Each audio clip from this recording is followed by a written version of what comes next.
It's time for Remodel Revolution. And now, an award-winning contractor with over 40 years' experience. Here is Alex Guthrie.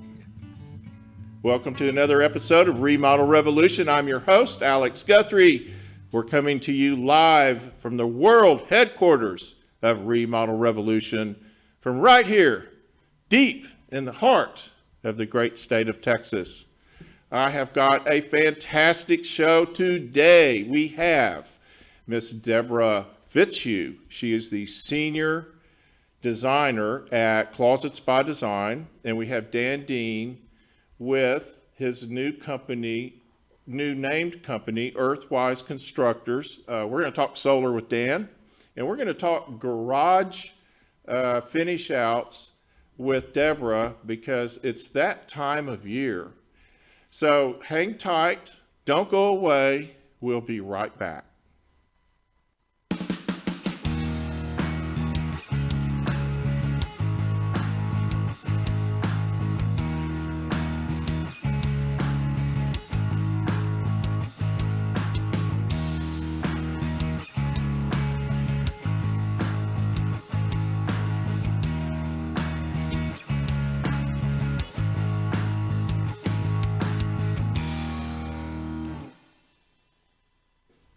Well, we didn't really have football season this year, much. We're barely having any kind of sports for the guys. So there's only one thing for the guys to do. Fix the garage. Get that garage going. Do something cool.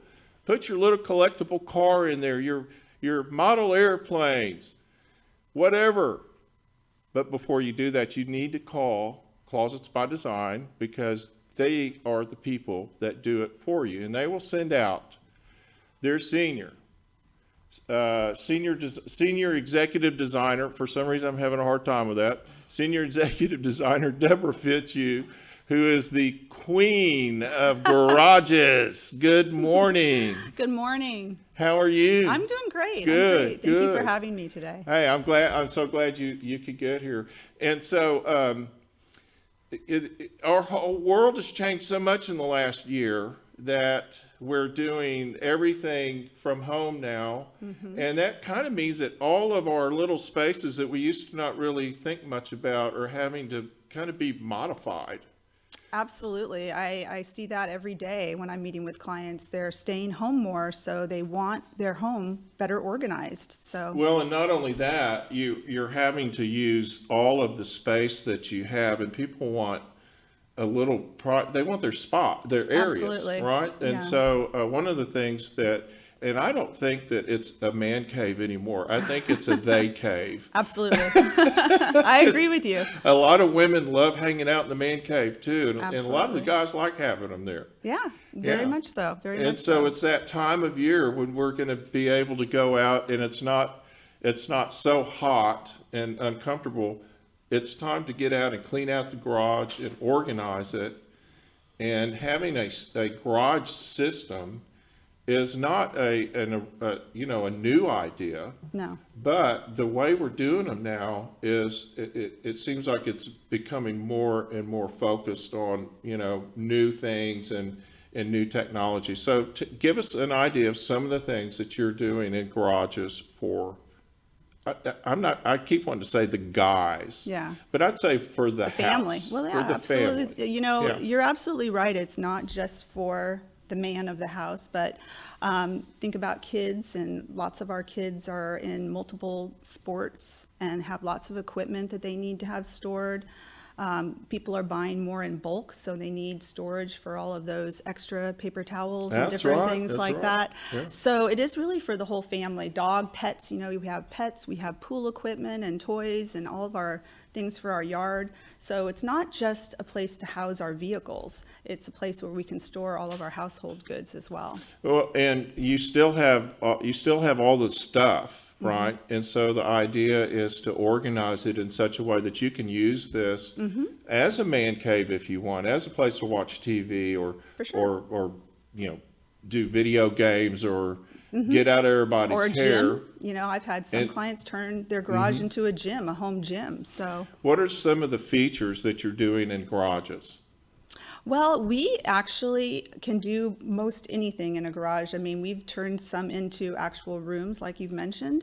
And we've also done some where it's very simple and they just want to have a place to put all of their things, whether it be hanging on the wall, or if they actually do want to have an overhead rack where they can store bulkier items, or if it's just some behind door storage to get things out of sight so that they don't have to see that the first thing when they drive home at night. So it's an organizational Absolutely. approach. And because we're custom, we can actually tailor the design of the garage specifically to the client's needs. So whatever it is that they're looking to accomplish with the space, our designers are trained to listen to that, and they're able to give them a design and create a space for them that's highly functional and keeps everything organized. So before the show, I was asking Deborah what is maybe a garage that wouldn't be a great candidate for this, and she goes, "Well, what are you talking about?" I go, "Well, how about one with like a dirt floor or something like that?" Never Or done that. she's never seen one. That I'm old enough to remember when some garages had dirt floors. Yeah, I've not seen that, sorry. That's okay. That's But we okay. could still, but the good part about it is Yeah. if I did come across that, we could certainly work with that, so. I think that what I'm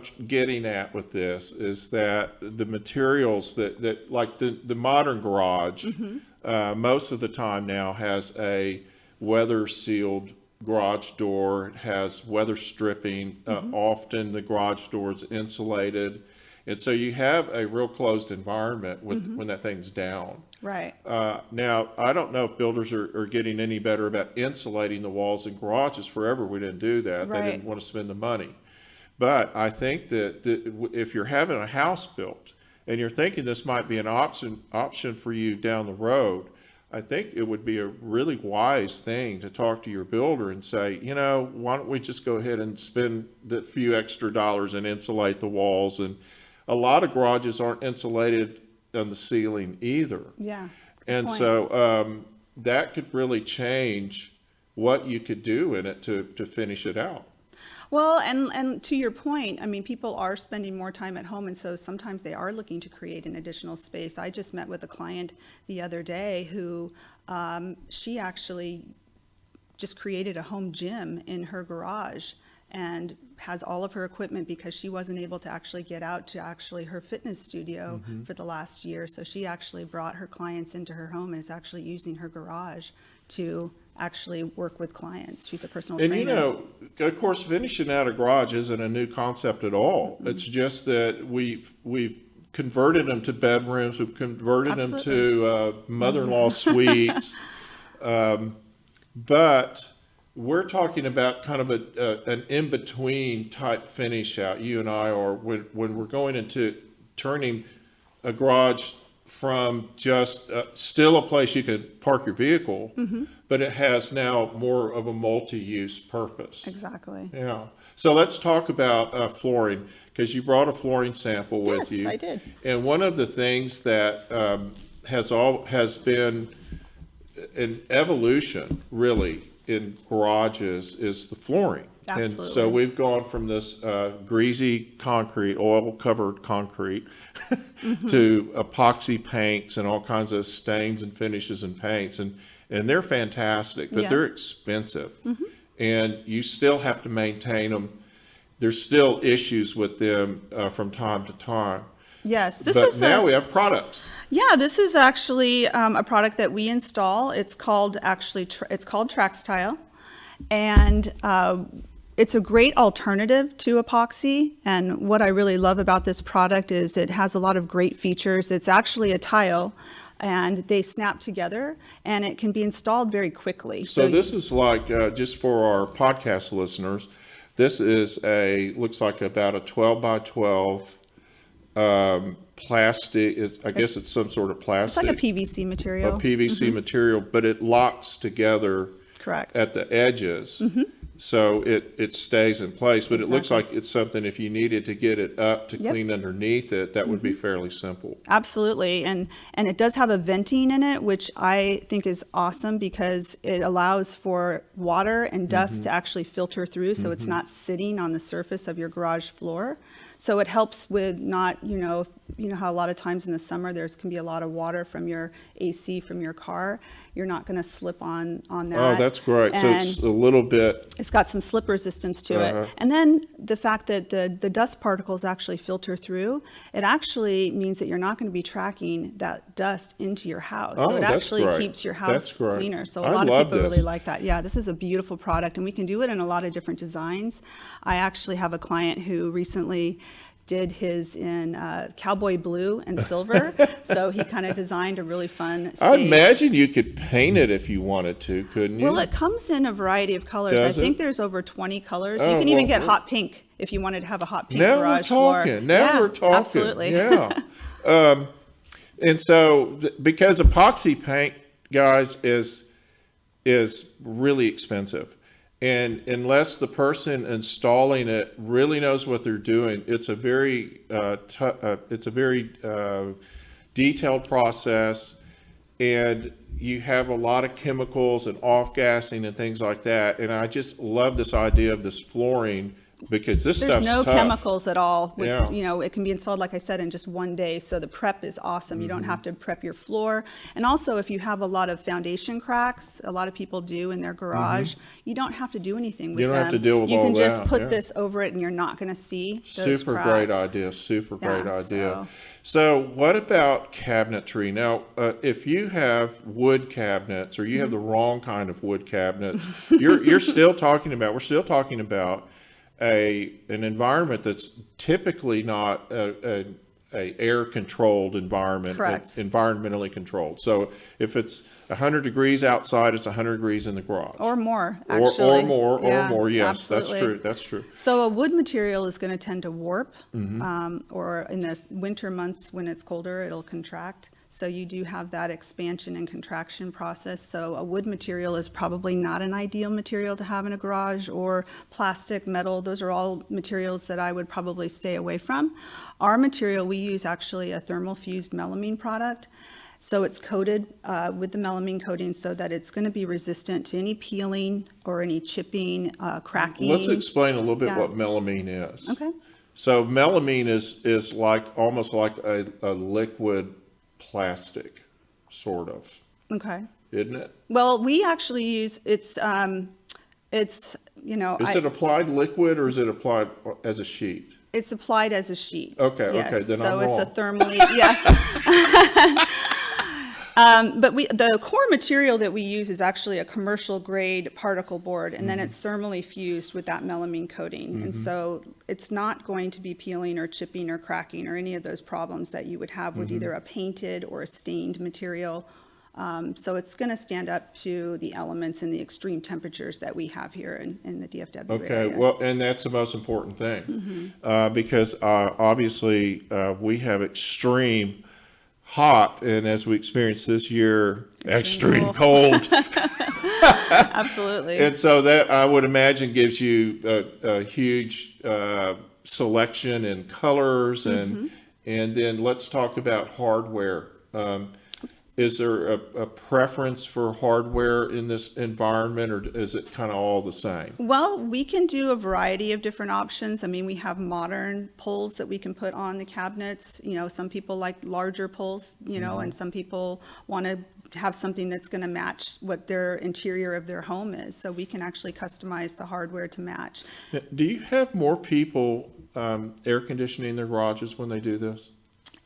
Probably not as many as you think. Like I said, if someone's using it as a living space, then I do see temperature units in there. They'll bring in heaters and air conditioning, but I'd say the average homeowner probably does not do that. Doesn't do that. They're usually using it for storage, and so they don't actually have it. Garages, it seems to me that what I'm seeing now is that, and have for really many years, garages have taller ceilings now. Yes. That instead of the little 8-foot ceiling that the garage door could barely, roll up without hitting the ceiling.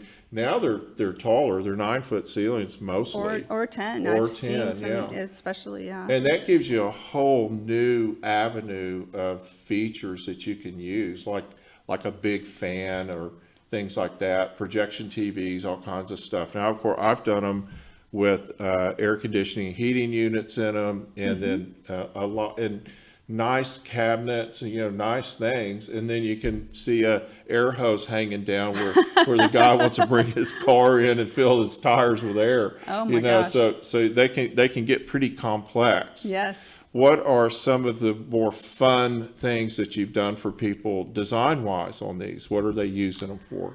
Well, I have a lot of people who will create, like I said, a space for all of their sporting equipment, so we'll do, pull out baskets where kids can keep all of their basketballs and soccer balls and so forth. Or I have men who like to play golf, and so we'll create specialty cabinets for their golf clubs and all of their accessories and shoes.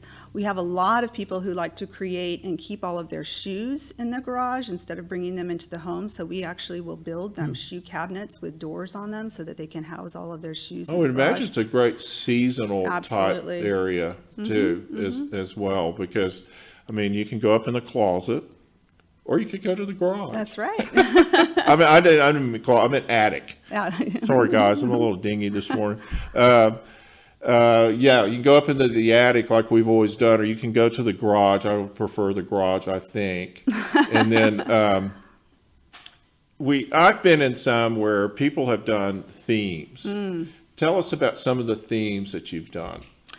Well, NASCAR, I think we talked about that a little earlier. I've had several clients with very exotic cars that they want to design the space around and kind of do like a NASCAR theme or something like that. Also, the Cowboys, we have lots of Cowboy course, fans here in yeah. DFW, so we've designed garages with the Cowboy colors. And even people who just want to have another sporting team, if they're a big fan of a out-of-state team, they'll... Those silly Pittsburgh Steelers fans are everywhere. I don't know what the deal is, but I was actually at the car wash the other day, and there was a guy, and he had his Pittsburgh Steeler hat on. Okay. And I said, I've got another hat for you if you need it. You've got the wrong hat on. He actually laughed. Pittsburgh Steeler fans are pretty cool people. Yeah. Well, there's a lot of out-of-state, I personally am a New England Patriot fan, so I'm going to have a lot of haters out there. Well, it used to be fun. Are you a Tampa Bay fan now? Yes, I am. This show does not talk sports. Oh, sorry. I was telling you earlier that I was in a garage recently where the guy was from New Orleans, and so he had built out a bar and with lots of seating. He must have had some big parties there, and he put his collectible cars there. It was very, very cool. And people spend a lot of money on these things. Absolutely. Yeah, They do. They yeah. can. But they don't have to. I think you can kind of customize it for what your needs are. If you're just looking for a storage solution, we can do as few as just one cabinet, or we can deck the whole garage out. And sometimes it's actually fun to do it in stages, so you don't have to do the whole thing at once. You can just work on one wall, and then we can move on to the other spaces either later in the year or even the following year. So Yeah. it doesn't have to be overwhelming, because I think that's part of it as well. I worked with a client yesterday on her garage, and she was very overwhelmed at the thought of cleaning out the whole garage for us to come in. So we're actually going to do it in stages, which is a little bit easier. So she can have twice the misery. Well, Garages, like we were saying at the beginning of the interview, all of the spaces in our homes have become critical for the way we're living now. I mean, we've just totally changed our lifestyle in the last year, and we're utilizing everything because we have to. Absolutely. And so if you have kids, and now I've always, again, these are not things that are new. It's just that there's a new emphasis on them. Converting porches and garages and spaces that would normally be sort of an afterthought or a used sometime area are now becoming really kind of the main living area of houses, because a lot of times you can't just add a room. Right. You have to really kind of recreate a room. That's very popular. Yeah, I mean, that's very popular. Even in home, I have a lot of people who actually their kids are off at college, and so now they're repurposing their bedroom into a closet. Right. And so and speaking of that, we have a couple of images of closets, and that's one, of course, what Closets by Design, DFW, that's really what they do. But they kind of do everything now. And I wanted to get a couple of pictures of these. As we're also doing a series, a video series with you guys called The 10 Best Closets by Design. Yes. And I think you have one or two. This one that's on the screen right now is one of my great clients here in Dallas, and we designed a beautiful space for them. And it was so much fun. It was a couple who had just recently gotten married, and they were building a new home and expecting their first child. And the husband and I worked on creating this beautiful closet for them. It was a lot of fun. Well, and the interesting thing when we do these shoots is meeting the homeowner and how much fun they have being creative and designing this mega closet for themselves. And normally it's the wife, but often it's a couple where the wife has hers and the husband has his smaller one. She has the larger one, which, we know there's a reason for that. That negotiation has never failed, ever. The wife has always gotten the larger closet. Men, don't worry about it. I usually see that the wife usually has about 3/4 of the space, and he is about 1/4. Yeah, So. he can put his socks and his tennis shoes in there. And then she says, well, but honey, we can always do the garage. There you go. That's a good idea. It's been really fun. I think everybody gets something that they want. Yeah, it's been so much fun having you here. Thank you so Thank much. you so much. I hope you guys got some great ideas from Deborah and kind of got your creative juices going. Give Deborah and my friends at Closet by Design. Closets by Design. It's closetsbydesignDFW.com.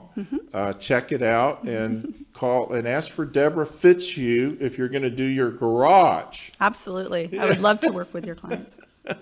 Thank you so much again. You. We're going to take a quick break here. When we come back, Dan Dean with EWC. Hey, don't forget to follow us on all your social media. Like us on Facebook.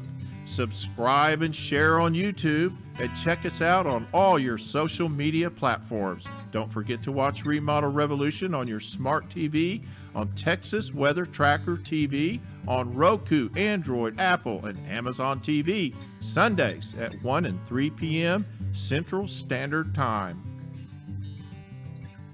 Imagine this, a totally customized, organized, and beautiful master closet. A home office that fits right into a perfect space. A pantry designed specifically for your storage needs. Imagine your home totally organized. It's time to call the design professionals at Closets by Design DFW and turn your dreams into a reality. With a design staff over 30 strong, Closets by Design works directly with you to create your dream space, and they build it locally, helping support the DFW community. Check them out at dallas.closetsbydesign.com or call them at 972-361-0010. Use the promo code RRV to find out about the amazing specials and discounts available. That's dallas.closetsbydesign.com or call them at 972-361-0010, and don't forget that promo code RRV. Closets by Design. hardest working and arguably my... It's only a few short weeks until we'll be running our air conditioners all day and all night. Hey, it's time to get an HVAC tune-up scheduled. Call my friends at Total Air and Heat in Plano, Texas at 972-881-0020 right now and get on their schedule for a tune-up. Don't wait for the long lines. Get ahead of the crowd. Total Air has been servicing North Dallas and Plano and Richardson areas for over 60 years. Steve and Justin Lawton sell and service Carrier brand heating and cooling systems with Green Speed Intelligence technology. So give them a call at 972-881-0020 or contact them at totalair.com.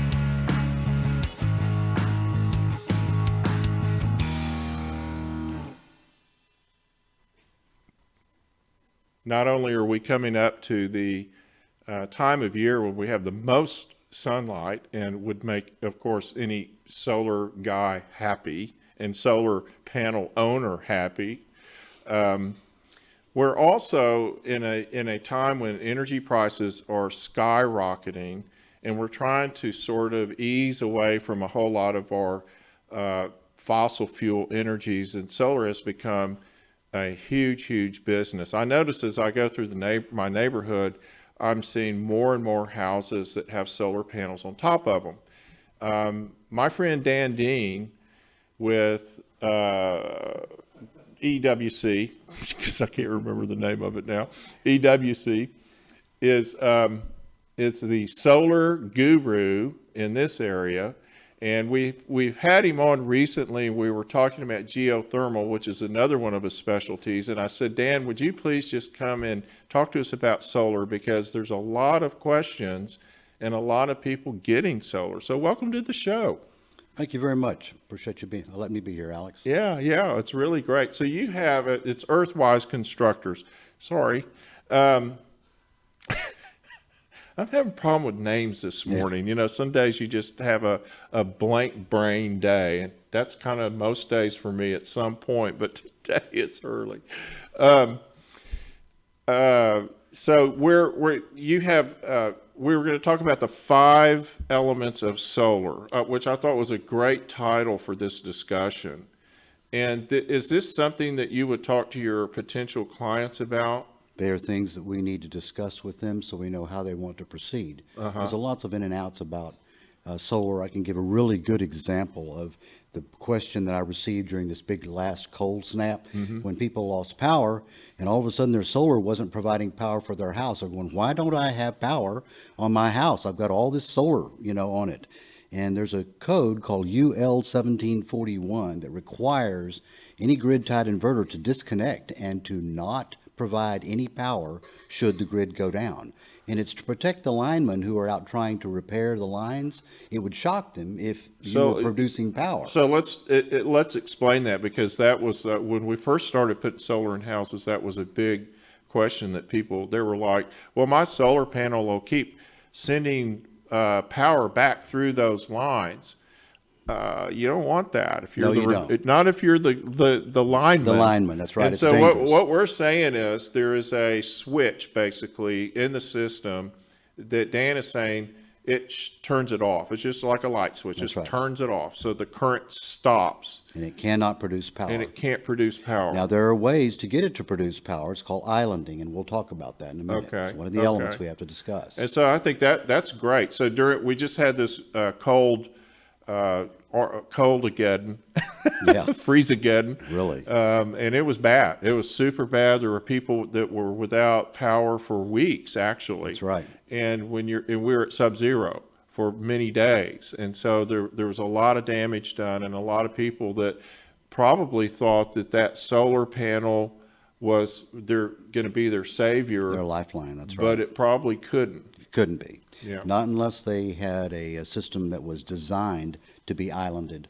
or to be off-grid, so to speak. So where it isn't connected, where it's sending power where you don't want it to go. Right. It disconnects from the grid and it's able to be autonomous. It operates all by itself without the grid. And that would normally, the reason I asked Dan to be on last time, I wanted to talk about solar or power storage. That was the big reason, and we got off into the geothermal, and the power storage with solar is a huge factor because people think, they're under the impression that if I just put solar panels up there, I'm going to have power regardless. But you have to be able to store it to use it at night, or when the solar panel is not going to be producing energy. That's correct. And that is a big question. Now, I recently did some research on battery storage with the lithium batteries.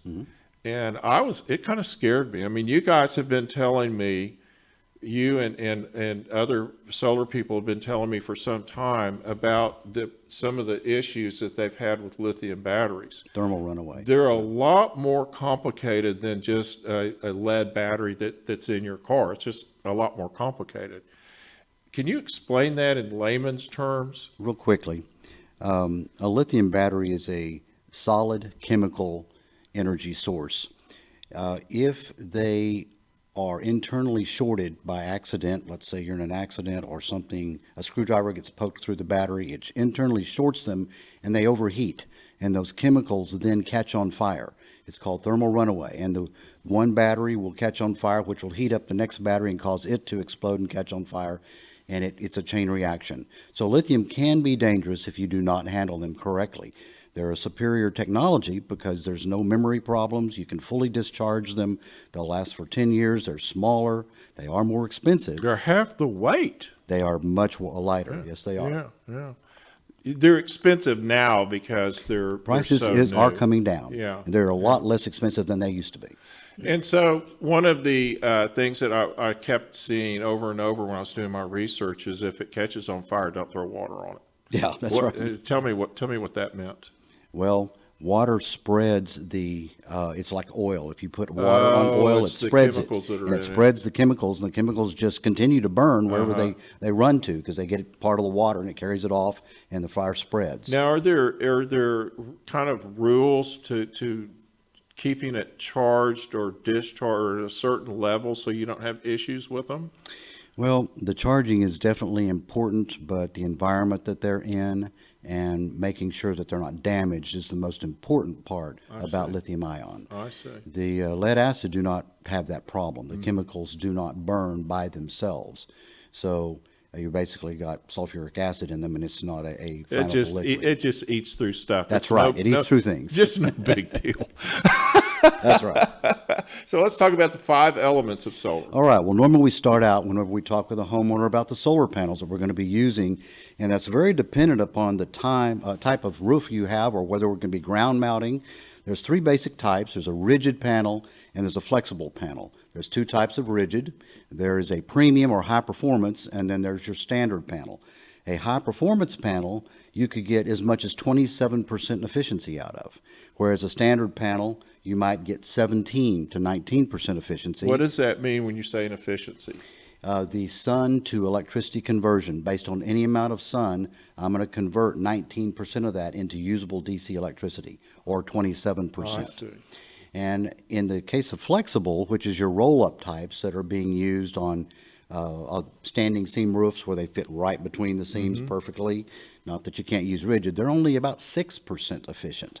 So you're spending a lot of money. You're going to have to cover a larger That's area right. to reach the same amount of energy. Of power that you're putting out. That's correct. So that's where we normally start. The rigid panels are what we like to use unless we are, for some reason, really stuck with using curved or flexible because we've got curved surfaces that we're trying to get around. Yeah, that's really interesting to me. A lot of technology out there. They don't, when you're looking at and you see these things advertised, right? Or you seeing promoted on the internet or whatever, unless you know to look for that stuff, you just go, wow, cool, man, that's cool. They could do that. Man, they can just roll that thing up like a little map. Right.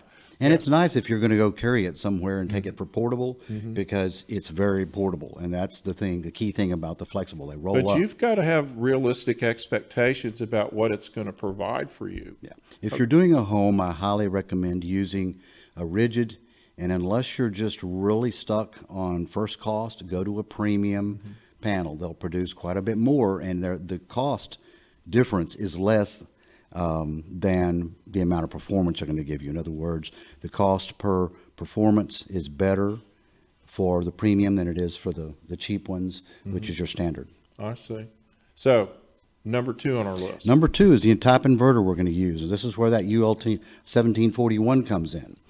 If we don't care about having power, if we lose power, and we're just trying to do a net zero scenario where we want to produce as much energy in the course of a year as we consume in the course of a year, then we want to use a grid-tied inverter. So that if we lose power, it will shut off and we will not have power. So it's tied in. When you say grid tied, you mean it's tied into the main grid everybody else is literally used. connected to the grid. That's Okay. correct. And so you can feed energy back into the grid and sell it to the electric company that you're also purchasing electricity from. The other type is a battery-based inverter. It must have at least one battery. It is able to run without the grid present. So if you lose grid, it will start pulling power from the battery. And So if there's a blackout, you'll still have some power. you'll still have some amount of power. Now, how much power is going to depend upon that battery and the size of the inverter. They're called off-grid inverters or battery-based inverters. They are tied to the grid because they can charge the batteries while they're tied to the grid, but the load output's completely separate. The load is not tied to the grid, it's only tied to the inverter. That's how, if the grid goes away, they can continue to provide uninterrupted power to your loads, but the grid has completely gone away. So So you've got to manage that power, that output. What are you needing to run? Are you just That's running right. lights? You're probably not going to run the air conditioner and the TVs, and it's not like you're going to. I mean, typically, you can run your entire house, and if you have enough inverter and enough battery. One off-grid structures are one of the things that we do, and when we build an off-grid home, we have to have a battery room that is air conditioned, and we have a lot of very heavy batteries to be able to carry even a small house through a winter night, because that's 16 hours of dark and only 8 hours of sunlight to not only power your house, but you gotta charge Recharge those it. batteries. Yeah. That's right. So and the battery-based also have a generator backup port so that you can have a generator to charge the batteries in the event that they start running low and you don't have grid present. it's a big management challenge. It is. because you're managing the storage system, and the part of the system that provides the energy, which is kind of on your roof and kind of just does its thing. But then when you get to the battery system or energy storage system, you really have to be on top of that. It's a lot of calculations involved, and that we don't bother the homeowner with that. We figure it all out for you and just say, this is how many you're going to need. Now, batteries are expensive, so be prepared for that. Yeah, The yeah. battery-based inverters are more expensive, but they work. And we've done 15,000 square foot houses completely off-grid with Wow. batteries and inverters. And they can run anything and everything. They never know if they have a battery outage or a power outage. And that's what I've had homeowners tell me they want. Generally the guys. Until they I see the do price. not want my college football game disturbed. Right. Buy a little battery backup for your TV. Might be easier. So what's our next on our Well, list? number 3 is the batteries. And we talked about that a little bit. We have lithium ion, which is the new technology, and it is a very good technology because it doesn't have memory problems. Memory means that if I discharge a battery only 40% and then charge it back up, and then next time I discharge it 90% and I charge it back up, a lead acid battery will start remembering that. Right. And it will not charge up all the way, or it will not discharge all the way. Right. But lithium ion does not have that problem. You can discharge it 90% and recharge it, and it'll never change its memory about how much you can charge it or discharge it. Lithium does cost more. They do have a thermal runaway problem, but that is typically not a problem as long as the room is engineered correctly and the system's engineered correctly and you don't damage them. The liquid batteries, there's two types. There's an AGM lead acid battery and there's a flooded cell battery, lead acid battery. The AGM stands for absorption gas mat. It's a maintenance-free battery. It's the type we like to use. Like a sealed battery? It's a sealed battery. They're still big and they're heavy, but they're sealed and you don't have to maintain them. Flooded cell you have to maintain and you're constantly adding water, and the homeowners do not like that. It's the I've been stranded on the lake many times because I didn't maintain my battery. The batteries are the lead acid batteries are very resilient. They don't catch on fire. They can be caught in thermal runaway if hydrogen gas is being outgassed and it's not being vented. But that's rare, so that we ever have a problem with it. We normally use lead acid because the cost is so much more affordable than lithium is right now. But both technologies are very viable. Lithium takes a lot less energy. A lot less space to store the same amount of energy than you do in lead acid. Oh, it's just such a great technology, and I'm really excited for it to become popular enough that the pricing gets more affordable. Let's move on to the solar charge controller. Okay. That's our next item. Grid-tied inverters, those that are not battery-based, have a solar charge controller built into them so that the DC power coming from the solar panels is converted to AC and then goes back onto the grid or provides power to the house. In the event of a battery-based inverter, they do not have this solar charge controller in them. It has to be a separate standalone product. Yeah. So what happens is the solar panels are attached to the solar charge controller, which then charges the batteries. And then the batteries provide power to the inverter, and the inverter provides power to the load. So the inverter is what takes the electric current and it converts it to what you want it to be. Whether it's running the house or whether it's just, it comes out of the solar panel, one thing gets converted to another thing to run the house, because they're two different types. That's correct. Two different types of electricity. These are all terms that are confusing to They people. are. DC stands for direct current. AC stands for alternating current. Alternating current is what our houses run on. And DC current is what batteries use and solar panels produce. So we're storing power in batteries, just like a normal battery. It's got a plus and a minus on it. And then we convert that to the AC power that we use in a house. And so when you're considering doing solar, you have to have this discussion about the converter and the controller, because there's a lot of decisions going that you're presenting to a homeowner about these options that they have, that is really kind of cutting edge things that most of us don't understand. And maybe we don't want to understand it. That's why we have you. Most don't. So our final point is the grid itself. Once you have your beautiful new solar system put together and it's all ready to operate, you can't just turn it on and attach it to the grid. You have to actually apply to the people who own the power lines for a PTO, or permission to operate. There is a agreement that you have to fill out. It's called an interconnection agreement with that company. It comes from the company that whoever owns the power lines. That's not your retail provider.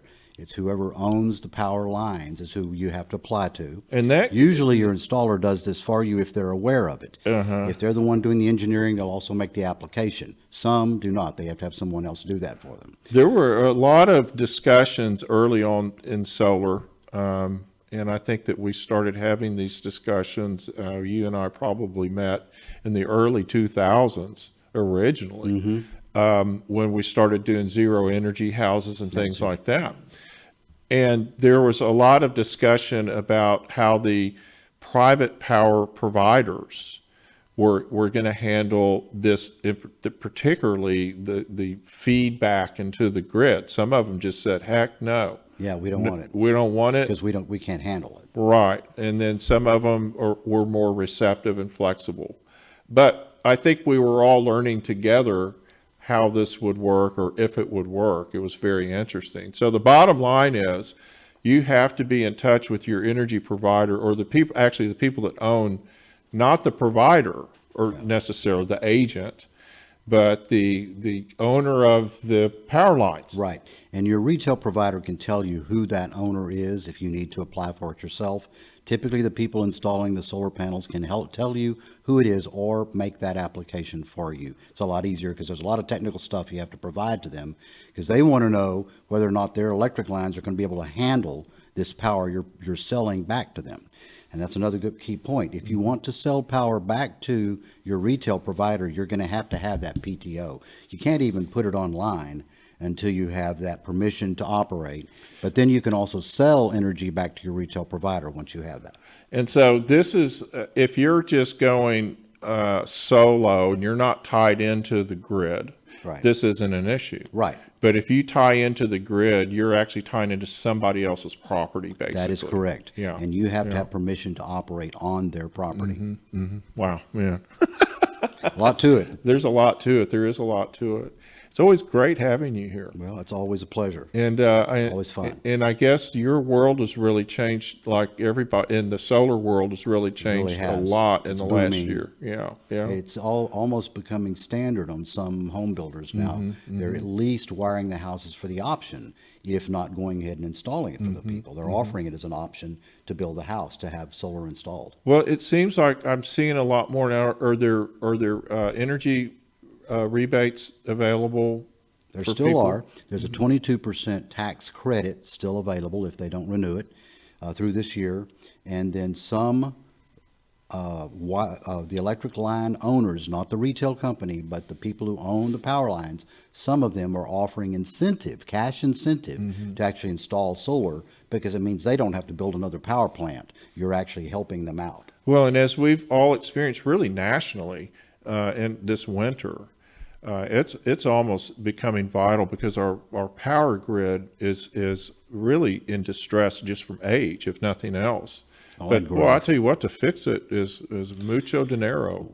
We have 20,000 people a day moving to DFW right now, and it's 20,000 a day? It is impossible to build out the infrastructure that fast.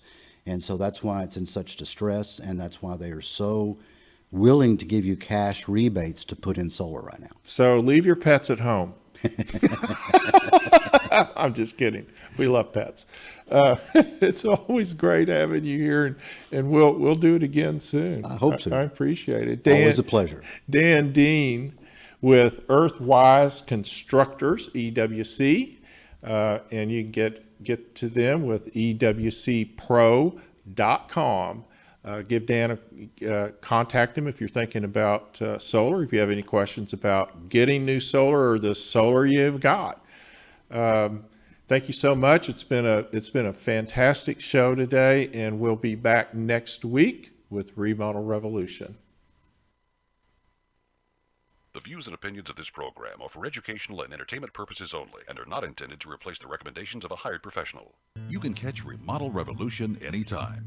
Follow the show on the website, remodelrevolutionradio.com, or on social media, Facebook, Instagram, and Pinterest, using the handle @Remodel Revolution Radio. You can always listen to the show on iTunes, Spotify, Google Play, and TuneIn, and watch the show anytime on YouTube.